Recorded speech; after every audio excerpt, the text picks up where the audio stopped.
해마다 여름이면 미국에서는 아메리카컵 요트 경기가 성대하게 열립니다. 전 세계 내노라 하는 요트와 선수들이 다 집결하는 아주 성대한 경기 행사입니다. 그런데 한 번은 그런 일이 있었다는 거예요. 모든 준비가 정말 완벽하게 끝나 있습니다. 그 어느 해보다도 많은 선수들이 자기의 그 화려하고 빛나는 요트를 끌고 와서 경기에 임하려고 준비하고 있었습니다.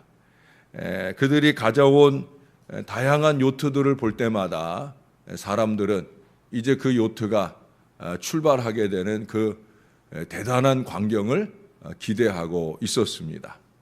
그런데 그 경기가 며칠 동안 연기가 되더니 결국에는 그 경기가 열리지 못한 거예요. 무엇이 미숙하게 준비된 게 있느냐 찾아보지만 아무것도 아니에요. 오직 한 가지 이유 때문에 그 해의 그 경기는 결국 열리지 못했다는 거예요. 그 한 가지 이유가 뭐냐? 바로 바람이 없었다는 거예요. 요트에게 있어서는 바람이 없으면 꼼짝을 못하는 거죠. 그 바람이 없어서 그 경기를 임하려고 한 많은 선수들도 그 화려한 요트들의 휘황찬란한 경기 모습들을 보기를 원했던 사람들도 다 허망한 결과를 만나게 되었다는 거예요. 모든 것이 다 완벽했지만 바람 하나가 없어서 경기가 치러질 수 없었다는 거예요. 그 경기를 위한 인간의 모든 다양한 노력이 하나님께서 베풀어 주시는 그 바람 하나가 없어서 무산되어졌다라고 하는 거예요. 여러분, 우리 삶에 이런 일들은 얼마든지 많이 있어요. 우리가 깨닫고 살지 못할 때가 많아서 그렇지. 결국 하나님이 그 손가락 하나 까딱 해주시는 그 은혜를 입지 못해서 우리가 생각하고 도모하고 노력하고 땀 흘리고 애쓴 모든 일들이 다 물거품이 될 수밖에 없는 그런 일들이 얼마든지 많이 있다는 거예요. 그래서 오늘 빌닷이라는 이 사람도 4절 이하에서 우리 하나님 앞에서, 거기 보면 4절의 시작을 그런즉 하나님 앞에서, 제가 여러분에게 여러 번 강조하는 바로 그 코람데오예요. 하나님 앞에서 우리 사람이 얼마나 미천한지를 오늘 말하고 있습니다. 그가 말하는 사람들의 불완전함은 세 가지입니다. 첫째는 의롭지 못하다는 거예요. 이 세상 어느 누구도 하나님 앞에 자기 의를 내세울 수 있는 사람은 아무도 없다는 거죠. 로마서 3장 10절에서도 의인은 없나니 하나도 없다라고 선언하고 있어요. 구약의 전도서 역시도 7장 20절에서 보면 의인은 세상에 아주 없다고, 제가 그 구절을 읽을 때마다 이 개역개정판의 번역의 오류를 제가 또 절감하게 되는데 거기에 아주라는 단어를 빼놨어요. 사실은 그게 들어가야 되는 거거든요. 세상에 의인은 세상에 없다, 이 차원이 아니라 아주 없다, 그게 현실인 거예요. 다윗 역시도 시편 143편 2절에서 주의 목전에는 의로운 인생이 하나도 없다라고 고백을 해요. 세상 어느 누구보다 의롭게 살았던 다윗이고 정말 하나님 앞에서도 그만한 사람이 없었어요. 하나님 마음에 완벽하게 합한 인생을 살았지만 그 역시 하나님 앞에 이 고백을 드려요. 하나님 앞에 주의 목전에는 의로운 인생이 하나도 없다. 여러분, 이 세상에서 의로운 분은 오직 하나님 한 분뿐이신 줄로 믿습니다. 그리고 그 하나님 앞에서 우리 인간들은 상대적으로 더욱 불의함만 극명하게 드러날 뿐입니다. 우리가 대단히 하나님 말씀 잘 지키며 의롭게 사는 것처럼 말하고 행동하지만 아니라는 거예요. 사람들끼리 있을 때는 조금 더 아주 조금 더 나아 보일 수 있기는 해요. 그러나 여러분, 하나님 앞에서 우리는 누구나 다 불의한 인생일 수밖에 없다라고 하는 거예요. 두 번째는 뭔 얘기를 합니까? 4절 하반절에 보면 여자에게서 난 자가 어찌 깨끗하다 하랴. 시편 51편 5절에서 다윗은 내가 죄악 중에 출생하였으며 모친이 죄 중에 나를 잉태한나이다 라고 고백하면서 밧세바와의 사이에 그 범죄를 회개하는 장면을 봅니다.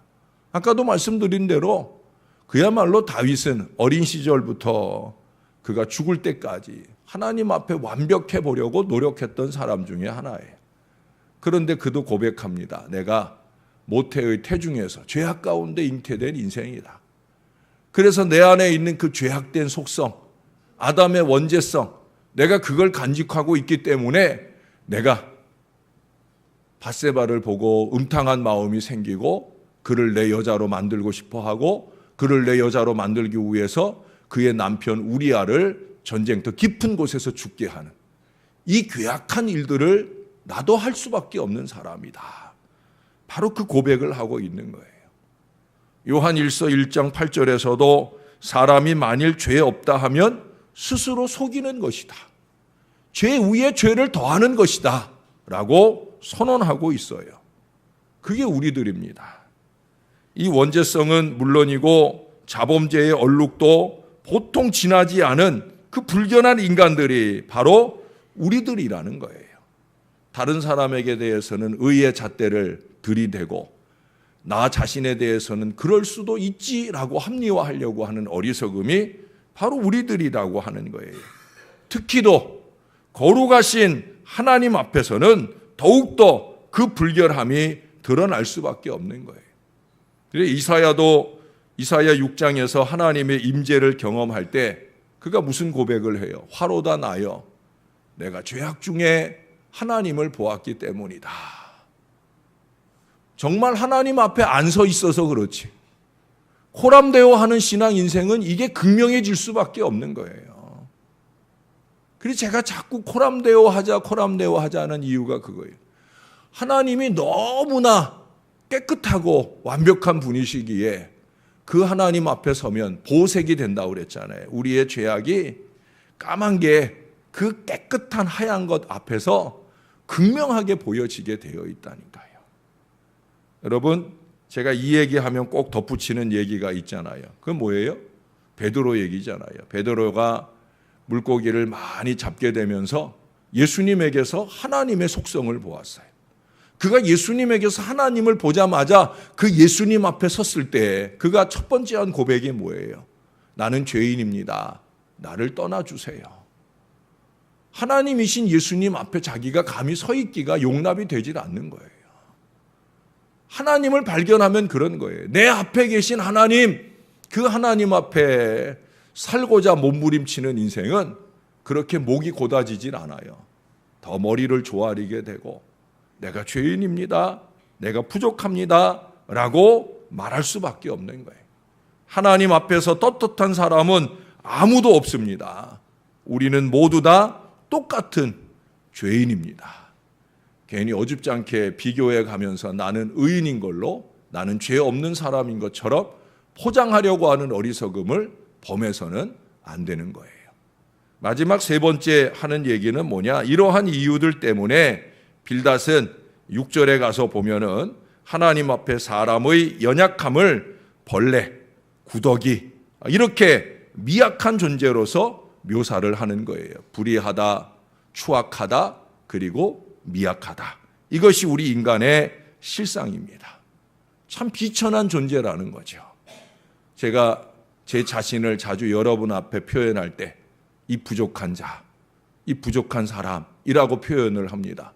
여러분들과 비교할 때도 전 많이 부족하죠. 특별히 제가 부족하다는 건 목사로서 저의 평생을 살아가고 제가 마지막 은퇴의 순간에 이를 때까지 저는 목사 되어가는 사람일 뿐일 정도로 저는 부족한 거예요. 근데 제가 느끼는 그 부족함, 연약함, 아무것도 아니라는 생각들은 결국 하나님 앞에서 느껴지는 거예요.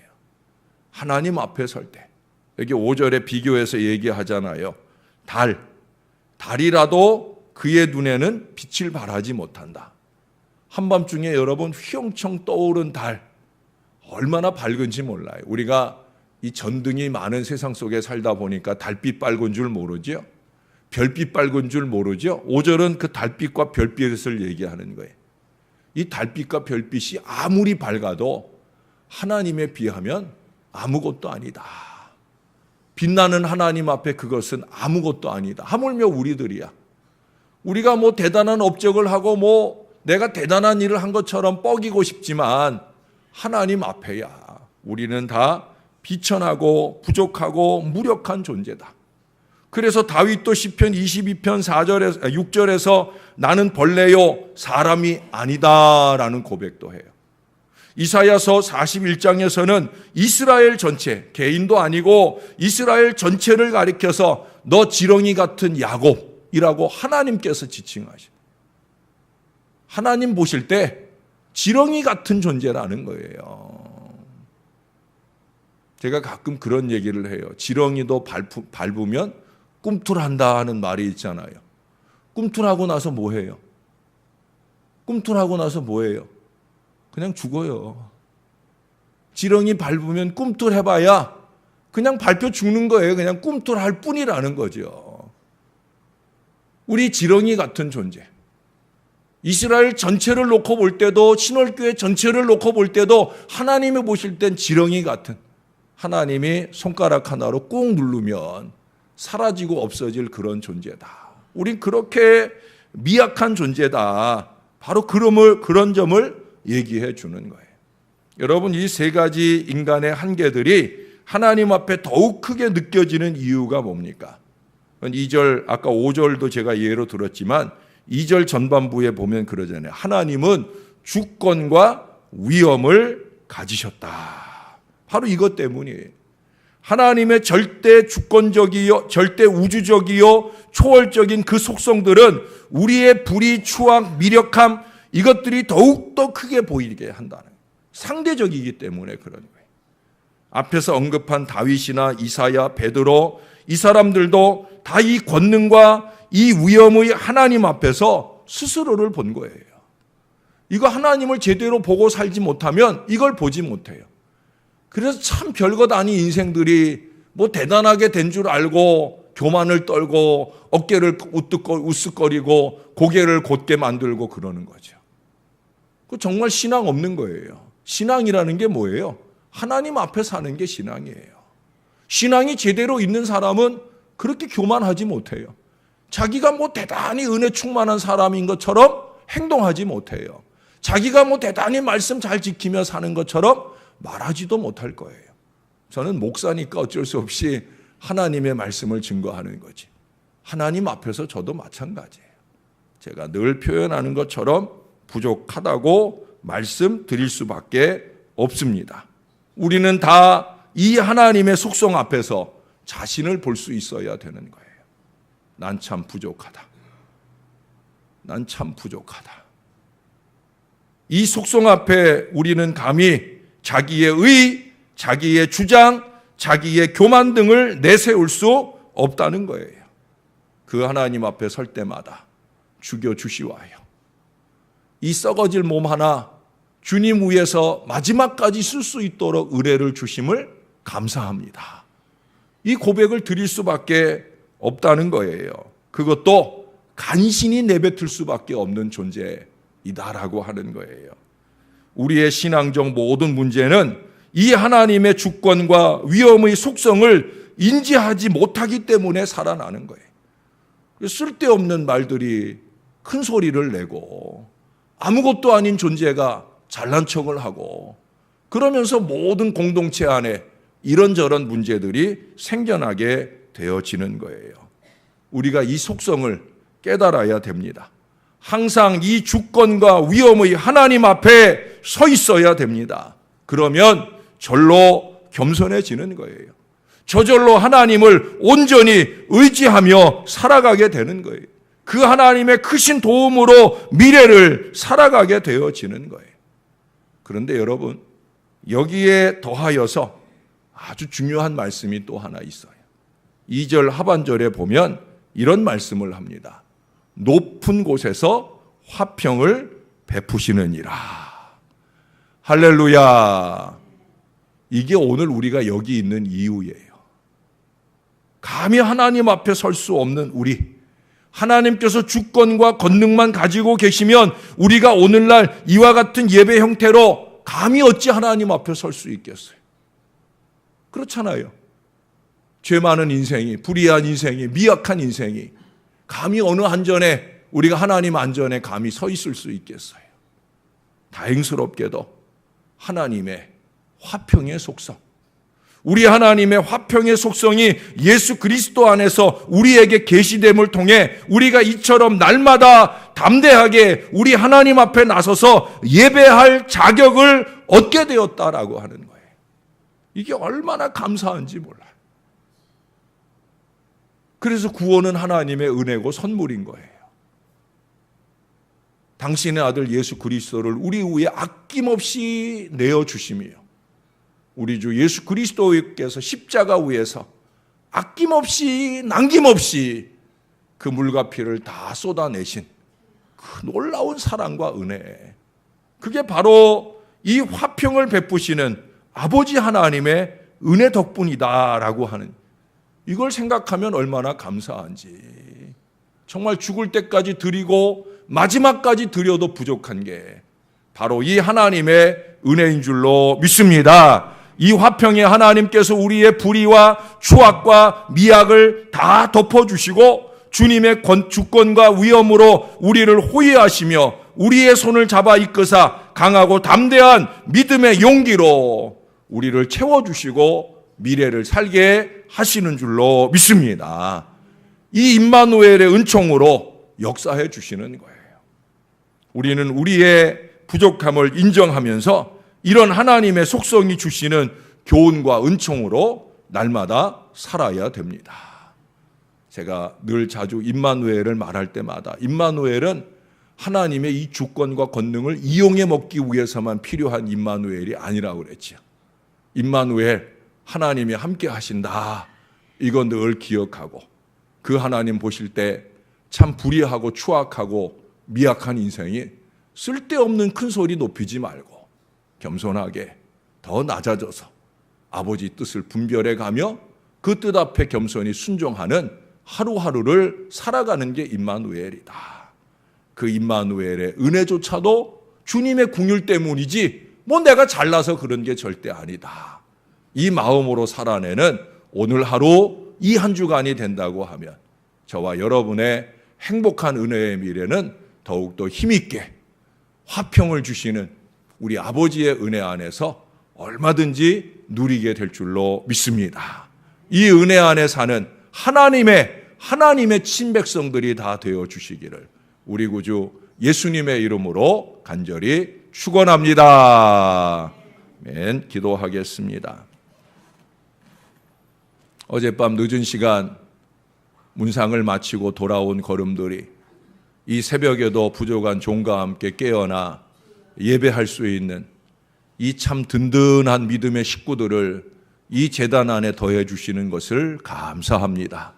하나님이 여기 계시기에 그 하나님 만나고 예배하려고 오늘도 우리가 이 자리에 왔나이다. 잠을 깨우고 인생을 깨우고 지혜를 깨워서 말씀 앞에 섰나이다. 오늘도 빌닷이라는 사람을 통해 우리의 현주소를 알게 해주시니 감사합니다. 너무나 세상에 부족하고 어리석은 인생들이 많아서 그들과 비교해보면 내가 좀 더 낫지 않을까? 내 생각이 좀 더 낫지 않을까? 내 주장이 좀 더 낫지 않을까? 그래서 우리는 툴툴거리고 뿔뿔거리며 그렇게 어리석게 우리의 목소리를 높일 때가 얼마나 많은지. 그런데 우리 주님께서 오늘 또 한 번 우리를 교훈하십니다. 하나님 앞에서 우리가 얼마나 불의한 인생인지, 우리가 얼마나 추악한 인생인지, 우리가 얼마나 미력한 인생인지 다시 한번 알게 해주시니 감사합니다. 하나님 어느 때든지 말씀 앞에서 하나님 앞에서 우리의 현주소를 깨달아 볼 수 있도록 도와 주옵소서. 우리의 고다진 목이 다시금 수그러져 주님 앞에 머리 조아리게 하시고 우리의 뻣뻣한 무릎이 다시금 주 앞에 무릎 꿇어 우리 주님의 전능하신 도움을 얻고자 간절하게 기도할 수 있는 이 겸손한 믿음을 더하여 주시옵소서. 화평의 은혜를 우리에게 주시고자 십자가의 피로 화평을 이루시는 예수 그리스도를 우리 가운데 내어 주셔서 무엇보다 우리를 택정하여 구원의 반열에 이르게 하신 그 큰 은혜를 기억하면서 나는 주를 위해 뭘 드릴 수 있을까? 나는 주를 위해 뭘 할 수 있을까? 늘 이런 마음들을 되뇌이고 고민하며 한 번이라도 더, 한마디라도 더 주의 기쁨을 이루기 위한 최선의 마음을 살아야 되겠다. 다짐할 수 있는 이 아침 시간을 허락해 주시니 감사를 드립니다. 하나님 도와주세요. 우리와 임마누엘 해주시고 우리가 코람데오의 견고한 믿음으로 하나님 앞에 잘 살아갈 수 있도록 우리를 붙들어 주시옵소서. 무엇보다 우리의 마음과 생각을 주장해 주시옵소서. 그래서 주님의 뜻하신 바 은혜와 기쁨이 넘치는 거룩한 인생을 주의 은혜 중에 살게 하여 주옵소서. 이웃나라 일본은 많은 비가 와서 많은 생명이 이뤄졌다고 합니다. 하나님, 어쩌면 그 비가 지난 주간에 이 땅 위에 쏟아졌을 수도 있을 터인데 이게 비교해서 감사할 일은 아니지만 하나님 앞에 다시 한번 감사하고 이웃나라 일본 위에도 긍휼을 베풀어 주셔서 더 이상의 어려움 만나지 않게 도와 주시옵소서.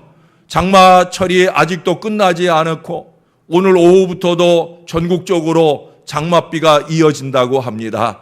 근본의 비도 큰 어려움 없이 잘 지나갈 수 있도록 지난번 비로 인한 태풍으로 인한 피해로 허덕이는 이 땅의 주의 백성들을 위로해 주시고 사랑의 마음들이 많이 나누어져서 힘을 낼 수 있도록 은혜 베풀어 주옵소서. 특별히 우리 사랑하는 어르신들, 이 변화무쌍한 세상 가운데 날씨 가운데서도 안전하게 건강하게 늘 지켜주시고 인도해 주시옵소서. 예수님의 이름으로 기도합니다. 아멘.